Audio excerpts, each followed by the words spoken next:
Hello, and welcome back to the podcast where you are invited for lighthearted conversations about things that matter as you seek to live your most meaningful, beautiful, and joyful life. I'm your host, Dr. Edie Wadsworth, and I hope you enjoy your stay here at the House of Joy. Well, hi, dear ones. Welcome back to the podcast. We are on episode 281. How are we on episode 281? I can't even believe it. Let me just tell you something. I am so delightfully, gloriously exhausted. We just got back from the most amazing wedding week, you guys. I don't think my feet have ever been more sore, but I also don't know if my heart's ever been more full. It was seriously incredible. And today's episode, I hope I can keep it together. It's going to be straight from the heart, recorded in the afterglow of really one of the most joyful, meaningful weekends that I've had, and I can't wait to share it with you. I also am just so happy you're here. I want to say thank you for listening to the podcast. You guys are amazing. And I'm so thankful you're here. I want to talk about how to truly come alive. And I want to kind of combine that with one of my favorite coaching tools. So I have sort of borrowed and shifted some coaching tools that I've learned from all the people that I've been learning from over the years. This is one that I feel like I kind of adapted from scripture, so I can't wait to teach it to you. In case you're not in one of my programs and don't know it already, but we're going to talk about that. And we're also going to dive into why I'm always talking about stuff like this. Why is it important that we do this healing work? Why do we bother sort of peeling back the layers? Why am I always talking about, being with your emotions, rewriting your old stories? I promise you, it's not just about like getting better. It's definitely not about fixing ourselves. What I feel like my message really is about is coming back to life. And I noticed that on a weekend, wedding weekend, like I just spent, this is when I feel like, oh my gosh, I'm so thankful that I've been digging in and doing this work. I am so thankful that I haven't shied away from the things that I experienced in the past that might have been hard to work through.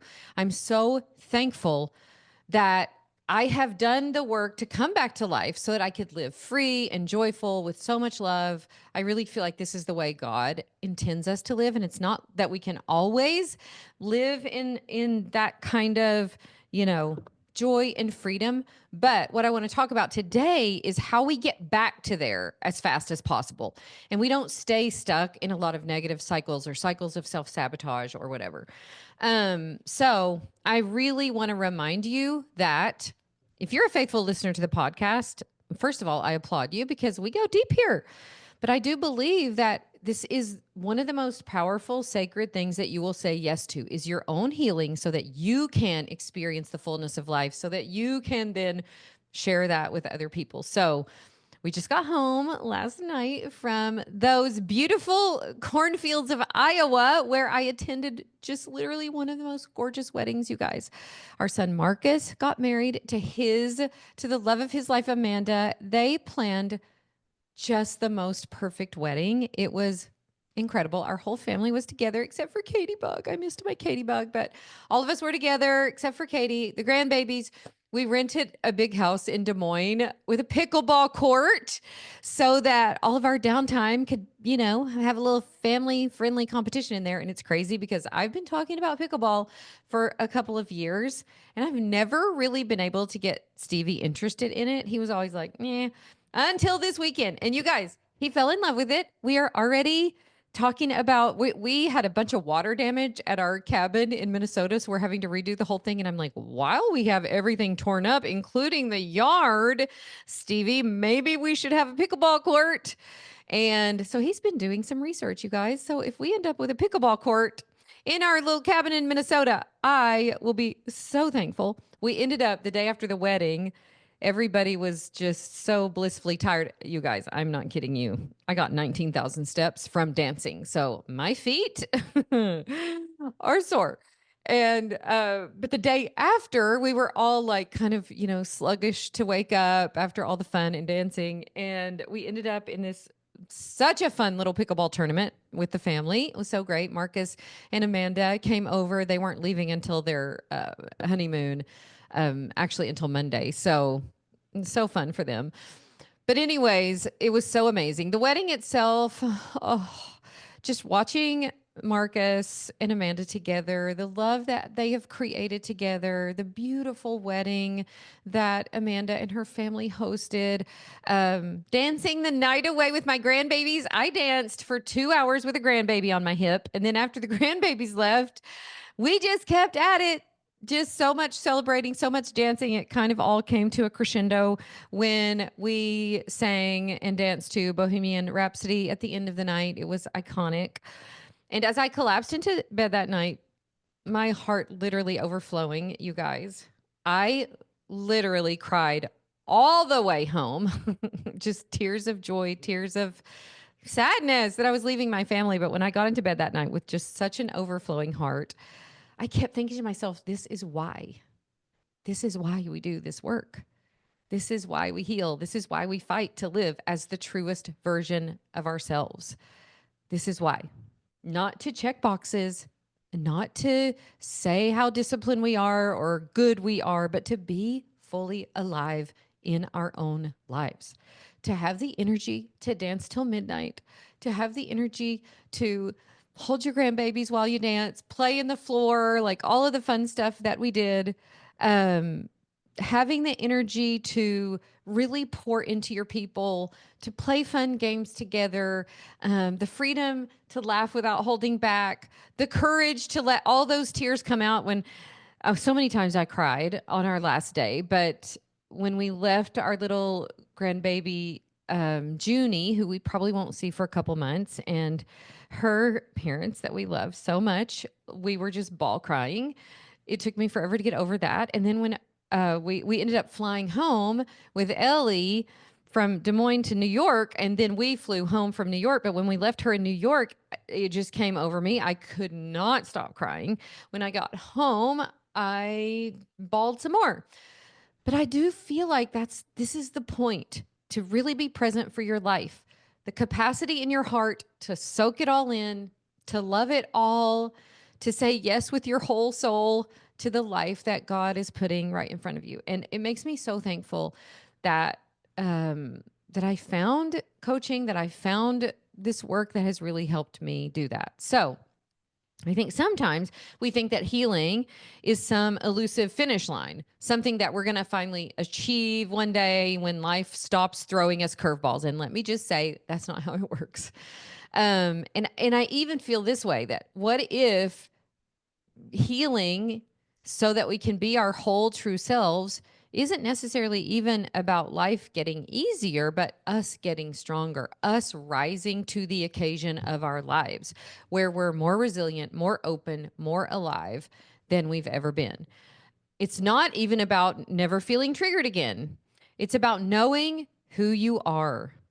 It's about really stepping into that truest, most loving, most powerful version of yourself. It's about standing, hair falling all down, messy on the dance floor, sweaty, a little tired, a little undone, and saying, yes, I choose this. I choose to go all in on my life. Because the thing of it is, it's not that you're not going to have your heart broken again. It's not that there's not going to be new things that undo us. It's developing the resilience to keep your heart open anyway. And I feel like that this work that we do it so that when these moments come, you'll be ready for them. You'll be ready to be in them fully, to really feel them, to really dance, to really laugh, to really cry, to really stay present when, maybe at one time in your life you felt like you were shut down, you felt numbed out. It's about reclaiming your capacity to say yes to your one precious life. And this is why this matters so much to me. And it's weekends like this that make me so grateful. Again, not to fix ourselves, but because I do believe that our fullest, truest self is already there, already whole. And we're just stripping away lies that have us living in self-sabotage, lies that, aren't true about who we are, about our identity, about our purpose. It's just stripping away those lies and saying no more to that settling for less, saying no more to that living sort of halfway in your life, but saying yes to your full, amazing, complicated, beautiful, brutal life. So I want you to keep saying yes to that today.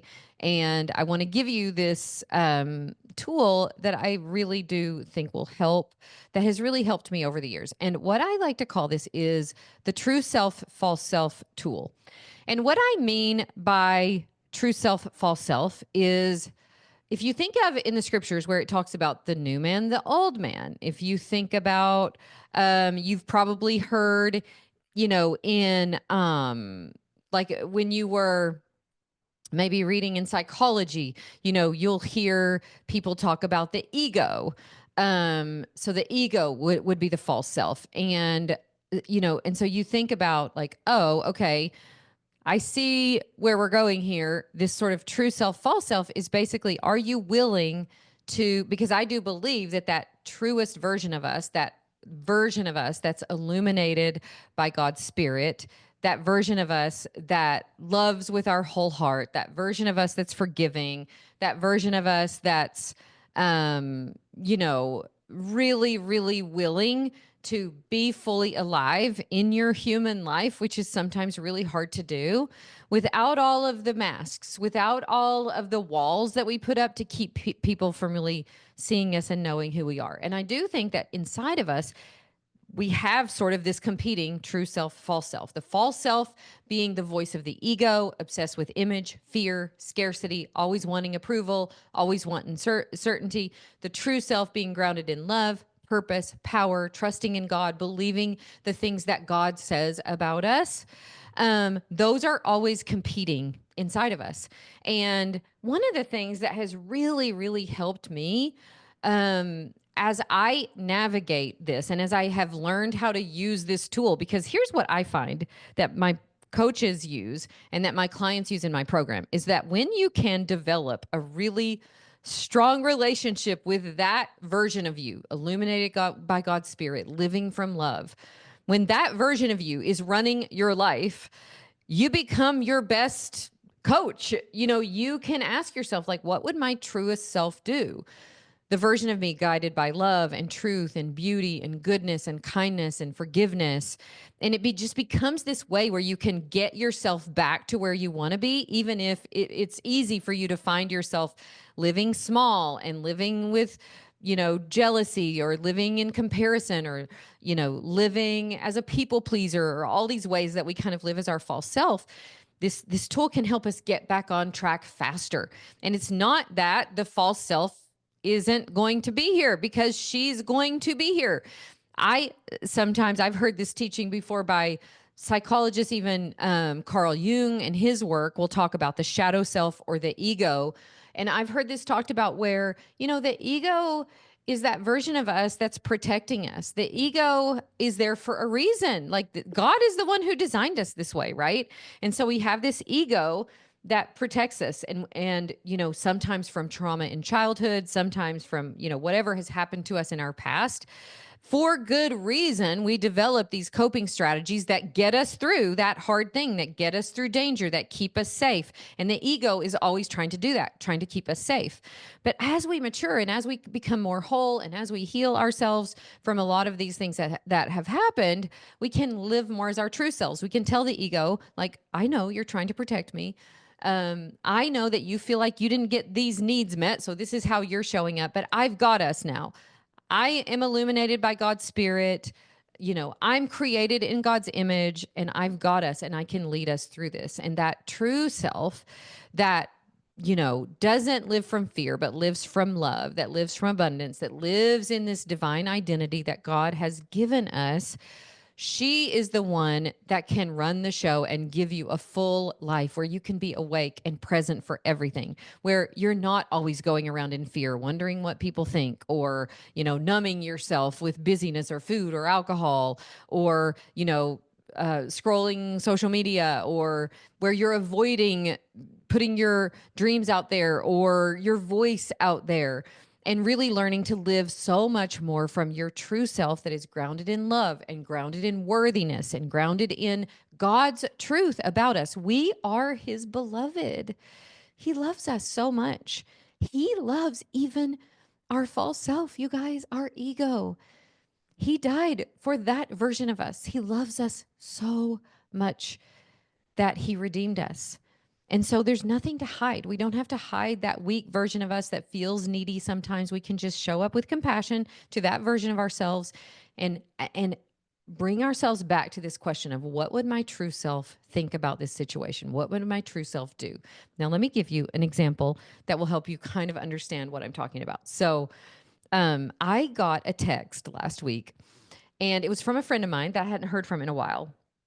And it was kind of like a curt text, like I'm the kind of person, from the South who will send texts and they have a million emojis and it's like, oh my gosh, I love you so much. And, it's over the top. I get that. That's how I send texts. So when somebody sends me a text and there's no emojis, God forbid, I'm like, is the person mad at me? What did I do? Oh my gosh.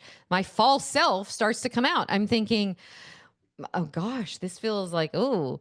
And it's so interesting because now I'm so used to using these tools. I'm like, oh, Miss Edie, your little false self who wants to, always make yourself wrong, who wants to, always be people pleasing and wonder what you could have done and how you offended someone. So I kind of can use that tool to bring myself back to the truth, which is I love this person. This person loves me, and I'm going to show up with so much love and enjoyment and delight that they texted me at all. And it's funny because however my false self wanted to interpret that text, I promise you it wasn't true, because when my true self responded with all of my love and all of my emojis and all of my normal, like my true self, then it got the conversation going. And I'm like, oh, yeah, everything's fine. And of course. And I promise you, you're doing this all the time because I'm doing this all the time. Something will happen and you'll slide into that false self. You'll slide into your ego. Your ego will want to protect you. Your ego will want to create fear. Your ego will want to create anxiety. What your ego actually really does a lot of times is wants to separate you from everyone else and make you feel like you're separate. And that feeling of separateness is really hard for us because we don't want to be isolated, from the pack. And so, of course, that feels scary when our false self does that, when our ego does that.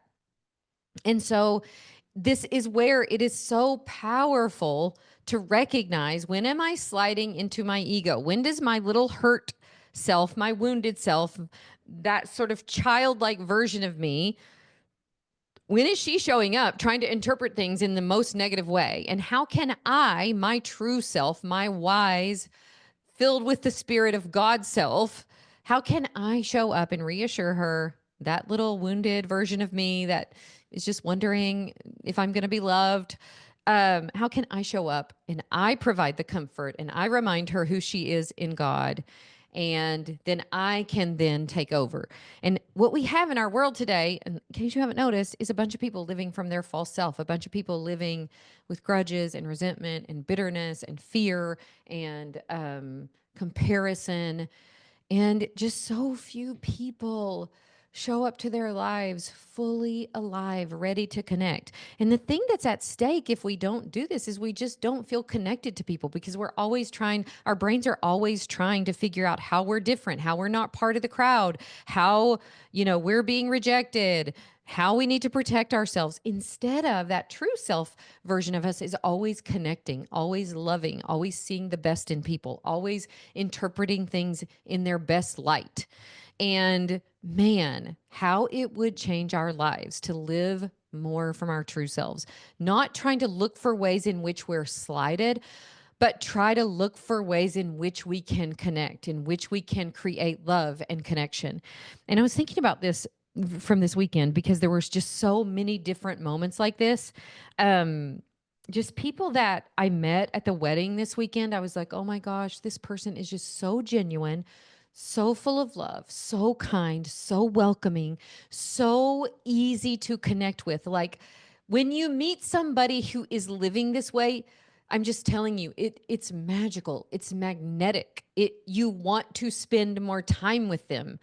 And most people are not. So then when there is someone living like this, it's just very attractive. It's very compelling.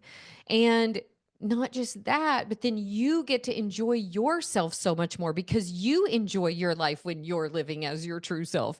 You are able to create amazing connection and amazing memories and come away from, a weekend. Like I could think back to a time, honestly, when maybe I would come back from a weekend and be worried, like, oh, did such and such, I don't know how that person thought about me. Or, you could come back from a weekend like that. Probably, my guess is most people did. You go back and you start rehearsing things that happened, and you're like, oh, did I say the right thing? Did I do the right thing? Did I, because listen, my girls and I literally on the dance floor from the beginning of the music until the end, pretty much.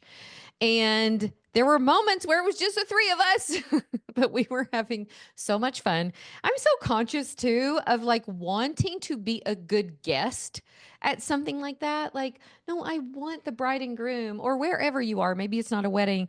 I want to enjoy it so much that the people who went to all this trouble to host this party know that I am fully enjoying it. And so, I mean, we love dancing at weddings anyways, but what I'm saying is that I can think of a time in my own life when I would come back from something like that and not feel this way and not feel like that was just the absolute best. I connected with so many people. I was able to be my true self. I laughed, I cried.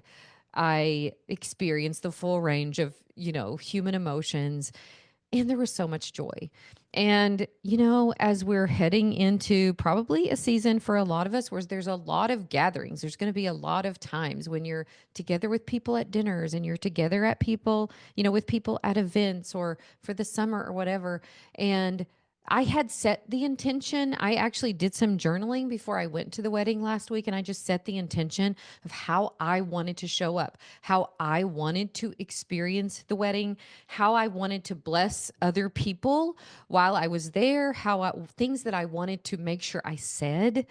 And I'm telling you, when you go into an event like that, you kind of get out of it what you put into it. So I know that the reason I'm experiencing such a wealth of emotions, after a weekend like that is because of this kind of work. It's because of using a tool like the True Self, False Self tool, because of learning to live fully awake, because of learning to be present with all of my emotions, the grief. It's really hard. I texted my kids yesterday and I'm like, I'm so thankful that I'm having such powerful negative emotions right now, such grief, such sadness, because I love so much, because we have these relationships that are so life giving that it's hard for me not to want to have some version of that, every day in my real life. And you can recreate that as much as you can, but a lot of our kids live away. And so, it's been a little bit of a rough transition because I love them so much and I miss them so much and I wish they all lived here. So I'm sorry I'm ending this podcast in tears. But I hope this tool helps you, especially as you think about, going to events this summer and spring and being with your people and learning how to show up from your truest, most loving, most wise, most vulnerable, most open, most forgiving self. So that's what I have for you today. I'm so thankful you're here. Thank you for listening to the podcast. We are so grateful for you. So grateful for your reviews. So grateful for when you send us messages that tell us that you shared the podcast with people that you love. We're just so thankful. And I can't wait to see you next time. So bye for now.